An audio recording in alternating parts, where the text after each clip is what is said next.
इस वीडियो में हम लोग कक्षा 10 के गणित विषय के चैप्टर नंबर 1 वास्तविक संख्याओं के 20 महत्वपूर्ण प्रश्नों को देखने वाले हैं। ये जो 20 महत्वपूर्ण प्रश्न हैं और सभी बहुविकल्पी प्रश्न हैं, इनमें से कितने बहुविकल्पी प्रश्न आप सही कर ले रहे हैं कमेंट बॉक्स में जरूर बताइएगा। जैसे में पहला सवाल है कि संख्या 140 को अभाज्य गुणनखंडों के गुणनफल के रूप में कैसे लिखा जाएगा। पहला है 2 की पावर 2 गुणे 3 गुणे में 5। अब इसको हम लोग देखेंगे तो यह वाला तो 2 दूना के 4, 4 3 12, 12 25 60 होगा, तो यह वाला तो नहीं होगा। दूसरा ऑप्शन हम लोग देखेंगे तो 2 गुणे 5 गुणे 7 है और गुणा कराएंगे तो 2 5 10, 10 7 70, तो यह वाला भी नहीं होगा, दूसरा ऑप्शन भी नहीं सही होगा। और तीसरा हम लोग अगर देखेंगे तो 2 की घाते 2, तो 2 की घाते 2 की वैल्यू कितनी होगी, तो 4 होगी और 4 गुणा हम लोग 5 में कराएंगे तो 4 5 20, अब 20 का गुणा हम लोग 7 में कराएंगे तो 20 7 140, यानी कि ऑप्शन नंबर सी जो है वह सही है। अब हम लोग अगले क्वेश्चन को देखेंगे। कह रहा है कि यदि दो धनात्मक पूर्णांकों का एचसीएफ 1 है, यदि दो धनात्मक पूर्णांकों का एचसीएफ 1 है तो वे संख्याएं क्या कहलाती हैं, तो वे संख्याएं सहअभाज्य संख्याएं कहलाती हैं। यदि दो धनात्मक पूर्णांकों का जो एचसीएफ है 1 है तो वे संख्याएं सहअभाज्य संख्याएं कहलाती हैं। जैसे में आपका हो जाएगा 3 और मान लीजिए कि 5, 3 और 5 का एचसीएफ हम लोग निकालें तो 1 ही आएगा, अतः ये दोनों क्या कहलाएंगी, सहअभाज्य संख्याएं कहलाएंगी। इसके बाद हम लोग अगले प्रश्न को देखेंगे। कह रहा है कि दो संख्याओं का एचसीएफ 9 है और एलसीएम 360 है, यदि इनमें से एक संख्या 45 है तो दूसरी संख्या बताइए क्या होगी। तो आप लोग जानते हैं कि एचसीएफ गुणे एलसीएम बराबर क्या होता है, एचसीएफ गुणे एलसीएम बराबर होता है आपका कि फर्स्ट संख्या, पहली संख्या और गुणे में दूसरी संख्या यानी कि सेकेंड नंबर। अब देखिएगा एचसीएफ दिया है आपका 9 और जो एलसीएम दिया है वह 360 दिया है और आपको इसमें से एक संख्या दिया है, तो मान ले रहे हैं कि पहली संख्या दिया है तो उसको लिख दे रहे हैं 45 और आपसे सेकंड जो नंबर है ना उसको पूछ रहा है। तो सेकंड नंबर जब निकालेंगे तो इसको हम लोग इधर भेजेंगे, इधर जो 45 है वह गुणा के रूप में इधर आएगा तो इसमें क्या कर देगा, भाग कर देगा और भाग करेगा तो इसमें 45 की क्या हो जाएगी, भाग हो जाएगी और इधर से यह हट जाएगा। अब इसमें 45 से भाग होगी तो 9 एकम 9 और 9 पचे 45 और 45 हम लोग 360 को काटेंगे, 5 7 35 और 5 दूना के 10, यानी कि आपका आएगा 72, यानी कि जो आपका ऑप्शन नंबर ए है वह सही होगा। अब हम लोग अगले प्रश्न को देखेंगे। अगला प्रश्न कह रहा है कि दो अभाज्य संख्याओं ए और बी का एलसीएम क्या होता है। तो दो अभाज्य संख्याओं ए और बी का जो एलसीएम होगा, क्योंकि संख्याएं अभाज्य हैं तो उनका जो एलसीएम होगा उन दोनों संख्याओं के गुणनफल के बराबर होगा। तो ऑप्शन नंबर क्या है कि जो सी है वह सही है, ऑप्शन नंबर जो सी है आपका वह सही होगा। जैसे मान लीजिए कि 3 है और क्या है 5 है, दोनों अभाज्य संख्याएं हैं और इनका अगर आपसे एलसीएम कोई पूछे तो इन दोनों का गुणा करा दीजिए तो कितना होगा, 3 5 15, यानी कि 15 इसका क्या हो जाएगा, एलसीएम हो जाएगा। अब हम लोग अगले प्रश्न को देखेंगे। कह रहा है कि लगातार दो लगातार सम संख्याओं का एचसीएफ हमेशा होता है। तो दो लगातार सम संख्याओं का जो एचसीएफ होता है वह 2 होता है। क्या होता है, 2 होता है। जैसे में मान लीजिए कि 2 है और क्या है 4 है, 2 है और 4 है, 2 और 4 लगातार दो सम संख्या हैं और अगर 2 और 4 का हम लोग एलसीएम एचसीएफ निकालेंगे तो वह कितना आएगा, 2 आएगा, यानी कि ऑप्शन नंबर बी जो है सही है। अब हम लोग अगले प्रश्न को देखेंगे। कह रहा है कि दो लगातार विषम संख्याओं का एचसीएफ, इस प्रश्न में क्या था कि दो लगातार सम संख्याओं का एचसीएफ होता है। तो दो लगातार सम संख्याओं का जो एचसीएफ होता है वह 2 होता है। इसके बाद हम लोग अगले प्रश्न को देखेंगे। अगला प्रश्न कह रहा है कि दो लगातार विषम संख्याओं का एचसीएफ क्या होता है। तो दो लगातार विषम संख्याएं, जैसे मान लीजिए कि एक संख्या 3 है और एक संख्या क्या है 5 और इनका आपसे पूछ रहा है एचसीएफ, तो 3 और 5 का जो एचसीएफ होगा वह 1 होगा, यानी कि ऑप्शन नंबर ए सही है। अब हम लोग अगले प्रश्न को देखेंगे। अगला प्रश्न इस प्रश्न में कह रहा है, 7वें प्रश्न में, कि यदि P और Q दो अभाज्य संख्याएं हैं तो उनका एचसीएफ क्या होगा। तो अभाज्य संख्याएं रहती हैं तो जो उनका एचसीएफ होता है, जैसे में यहाँ पर क्या है कि P और Q दो अभाज्य संख्याएं हैं तो उनका जो एचसीएफ होता है वह क्या होता है, 1 होता है, यानी कि ऑप्शन नंबर जो सी है वह सही है। अब हम लोग अगले प्रश्न को देखेंगे।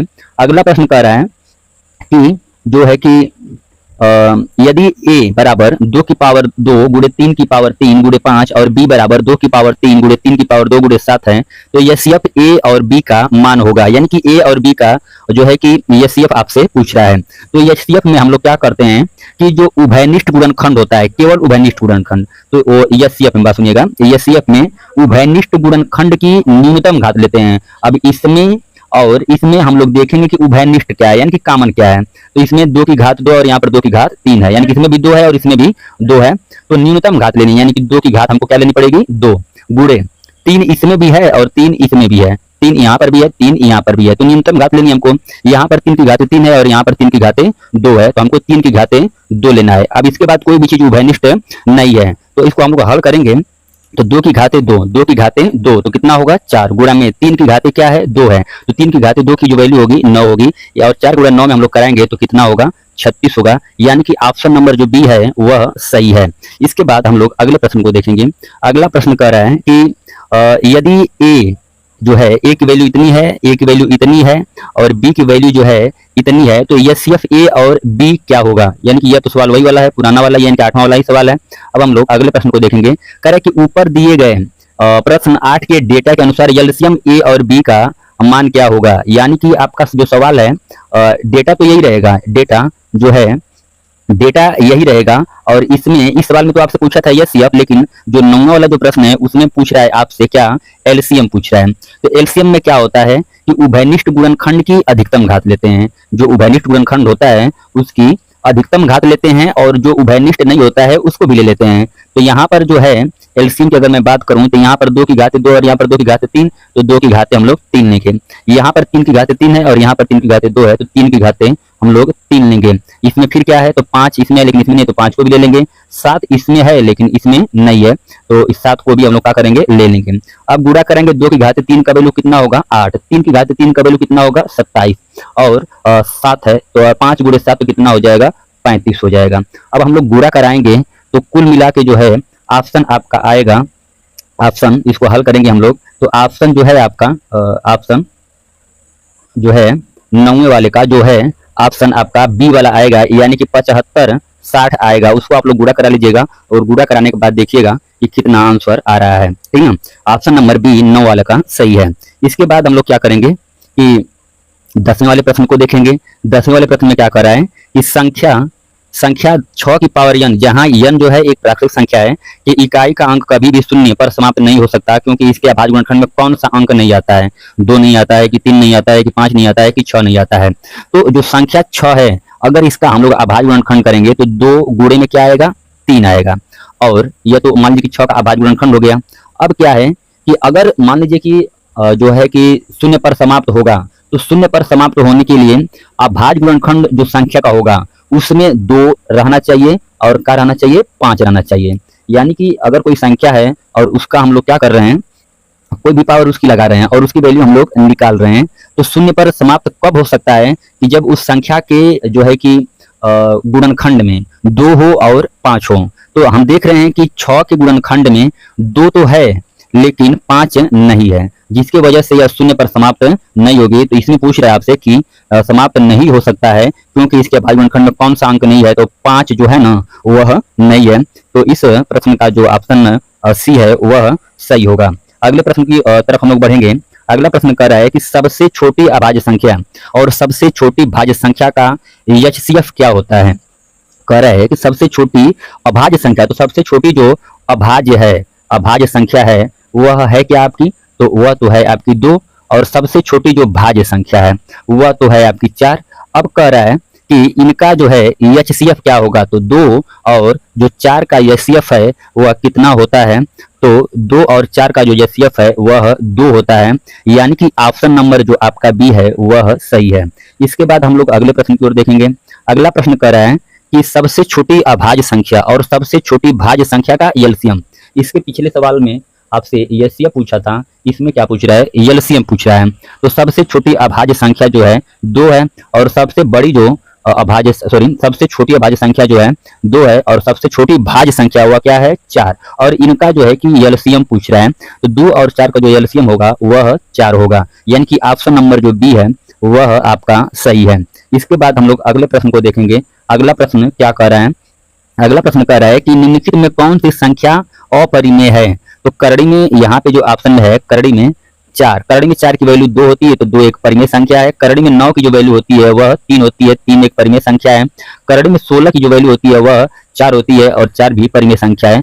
करड़ी में 7 जो है ना आपकी एक क्या है, अपरिमेय संख्या है, यानी कि ऑप्शन नंबर जो 13वें का सी है वह सही है। कि कौन अपरिमेय संख्या है, तो करड़ी में 7 जो है अपरिमेय संख्या है। इसके बाद हम लोग 14 वाले प्रश्न को देखेंगे। 14 वाला प्रश्न क्या करे कि एक परिमेय संख्या और एक अपरिमेय संख्या का योगफल या अंतर होता है। तो योगफल और जो अंतर होता है वह हमेशा जो होता है, हमेशा समझिएगा, हमेशा जो है आपका एक अपरिमेय संख्या ही मिलेगा, यानी कि 14 का जो बी है वह ऑप्शन आपका सही है, हमेशा अपरिमेय संख्या मिलेगी। जैसे मान लीजिए कि 2 है और 2 परिमेय है और करड़ी में 3 क्या है, अपरिमेय है, तो इसको मैं घटाऊंगा 2 में से, तो यह जो मिलेगा हमको तो मिलेगा यह अपरिमेय ही मिलेगा। अगर मान लीजिए मैं इसको जोड़ रहा हूं तो तब भी जिसको यह मिलेगा तो यह भी क्या होगा, अपरिमेय ही होगा। इसके बाद अगला प्रश्न क्या है कि यदि p एक अभाज्य संख्या है तो करड़ी में p हमेशा कैसी संख्या होगी। करे कि p कैसी संख्या है, तो एक अभाज्य संख्या है, तो करड़ी में p जो है हमेशा कैसी संख्या होगी, तो जो करड़ी में p है वह हमेशा एक जो है कि अपरिमेय संख्या होगी। कैसी संख्या होगी, अपरिमेय संख्या होगी। जैसे में मान लीजिए कि करड़ी में 3, करड़ी में 5, करड़ी में 7, यह जो 3 है, यह जो 5 है, यह जो 7 है, यह अभाज्य संख्या है और करड़ी के अंदर है, तो जिसकी वजह से यह तीनों जो संख्याएं हैं अभाज्य अपरिमेय संख्या है, यानी कि ऑप्शन नंबर आपका सी सही होगा। इसके बाद हम लोग देखेंगे 16वें प्रश्न को। कह रहा है कि 3 माइनस करड़ी में 5 धन 3 धन करड़ी में 5 हल करने पर कैसी संख्या बनेगी। तो देखिएगा यहाँ पर जो है कि एक फार्मूला बन रहा है जिसका यह विस्तार के रूप का है। जैसे में a का वर्ग होता है माइनस में b का वर्ग होता है, तो आप लोग जानते हैं कि एक कोष्टक में होता है a प्लस बी और दूसरे कोष्टक में होता है a माइनस बी। अब a प्लस बी और a माइनस बी होता है। अब देखिएगा तो हम लोग क्या करेंगे कि इस फॉर्मेट में दिया है तो इसको कन्वर्ट कर दे रहे हैं इस फॉर्मेट में।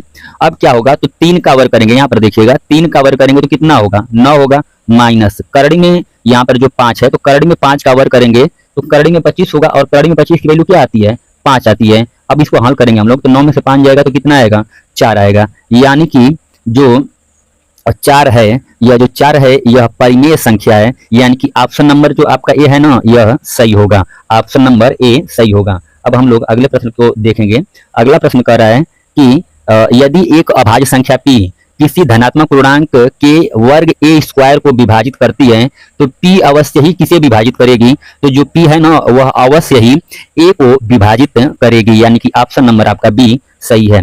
अगले प्रश्न को हम लोग देखेंगे। अगला प्रश्न क्या कह रहा है कि संख्या 3 बटा करड़ी में 2 किस प्रकार की संख्या है। तो संख्या जो 3 बटा करड़ी में 2 है यह एक अपरिमेय संख्या है, यानी कि ऑप्शन नंबर बी सही है। इसके बाद अगले प्रश्न को देखेंगे हम लोग। अगला प्रश्न कह रहा है कि पाई का मान व्यावहारिक रूप से 22/7 लिया जाता है, लेकिन वास्तव में पाई एक कैसी संख्या है, तो जो पाई है एक अपरिमेय संख्या है, यानी कि ऑप्शन नंबर बी सही है।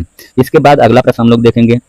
अगला प्रश्न कह रहा है कि 2 अपरिमेय संख्याओं का गुणनफल हमेशा क्या होता है। तो जो 2 अपरिमेय संख्याएं उनका गुणनफल कभी परिमेय भी हो सकता है और कभी अपरिमेय भी हो सकता है। तो ऑप्शन नंबर जो सी है वह क्या है, तो जो ऑप्शन नंबर सी है वह वाला सही है, कभी परिमेय भी हो सकता है और कभी अपरिमेय भी हो सकता है।